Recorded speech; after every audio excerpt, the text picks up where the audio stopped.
Étudiantes en traduction, avez-vous remarqué qu'on vous fait souvent les mêmes commentaires, qu'on vous pose souvent les mêmes questions quand vous dites que vous étudiez en traduction? Cliché numéro 1. Le traducteur est un dictionnaire ambulant. Là, j'ai deux questions importantes. Premièrement, tu veux mon bras? Ah oui, est-ce que je t'ai emprunté? Je sais pas ce que je pensais. Ok, non, c'est bon.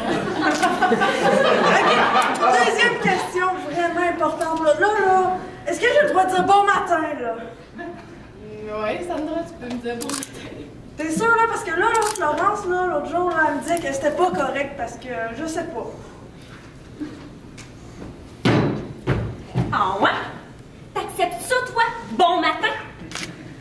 Bon, c'est sûr que c'est un anglicisme, là, je ferai pas par exprès pour le mettre dans un de mes textes, mettons. Mais à un moment donné, dans l'autre parler, faut pas virer fou non plus, là. Si t'as envie de me dire bon matin, le matin, Sandra, dis-moi bon matin, ça sera toujours mieux que va chier, mange la marde. Mais là, Dédé, avec ce que tu dis, là, on va quand même pas mettre des expressions explicitement critiquées dans les dictionnaires et qui, de plus, sont en concurrence avec une expression parfaitement française. C'est comme si tu lui donnais le droit de parler mal. Bon, la seule manière qu'elle pourrait parler mal, c'est si on la comprenait. Du point de vue de la communication, si le message passe, c'est valide.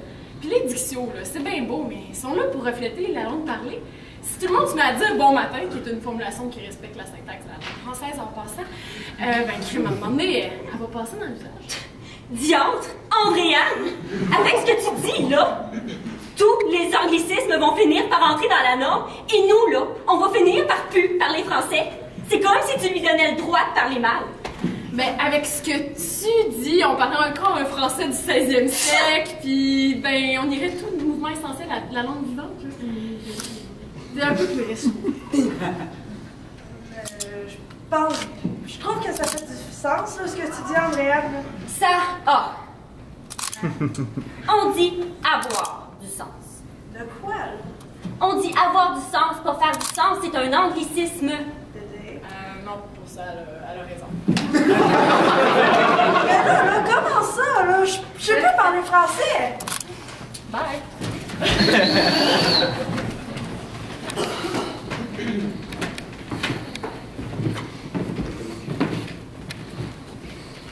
Sur la 10, entre Montréal et Sherbrooke, des voyageurs font connaissance. Cliché numéro 2, il suffit d'être bilingue pour traduire. Est-ce qu'il y en a que c'est leur premier livre Tamigo? Bon, ben, tant mieux. Donc, comme vous le savez, moi je m'appelle Paola, j'étudie en Business and Management à McGill. Puis vous faites quoi? Moi, c'est Andréane, j'étudie en physiothérapie à l'UQAM. Ah, c'est cool. T'es en stage? Oui, je termine cette année. Ah, c'est vraiment le fun de voir des gens aussi dévotés que ça. Puis toi, tu fais quoi? Ah, moi, c'est Rémi. J'étudie en génie mécanique au cégep. Oh, wow, c'est super! C'est plein de jobs là-dedans! Oui. Toi, tu fais quoi? Moi, c'est Amy, j'étudie en traduction à l'Université de Sherbrooke. C'est cool, ça.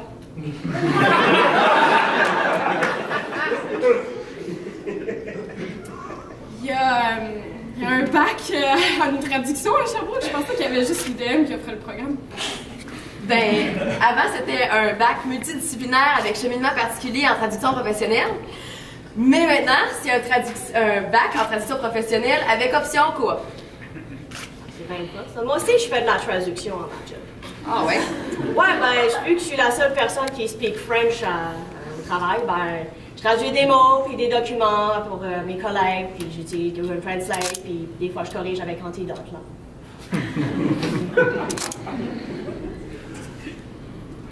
Ouais, c'est vrai que Google Translate, c'est rendu sa torche.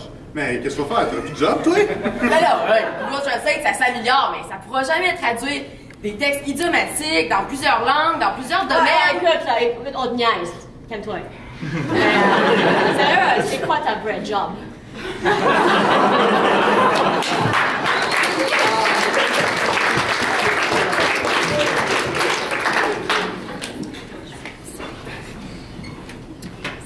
Amy est nouvellement célibataire et se cherche des affinités sur Tinder. Olivier l'a repéré et c'est un match. Cliché numéro 3. La traductrice est polyglotte, bien évidemment. Fait que, qu'est-ce que tu fais dans la vie? J'étudie à l'université de Sherbrooke. Ah, cool, j'aime ça, une heure, moi. T'étudies en quoi? J'étudie en traduction professionnelle. Tu parles combien de langues? En fait, le traducteur n'est pas obligé de parler plusieurs langues. Ce qui est important, c'est qu'il y a une bonne maîtrise de la langue de départ et surtout de la langue d'arrivée, qui d'habitude est sa langue maternelle. Ok. Mais hey, tu dois être bien bonne avec ta langue, toi.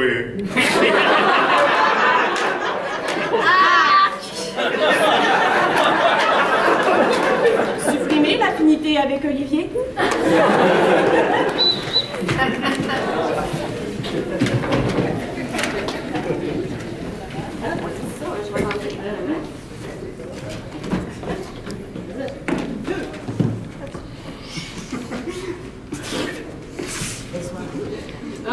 Ça sent rien.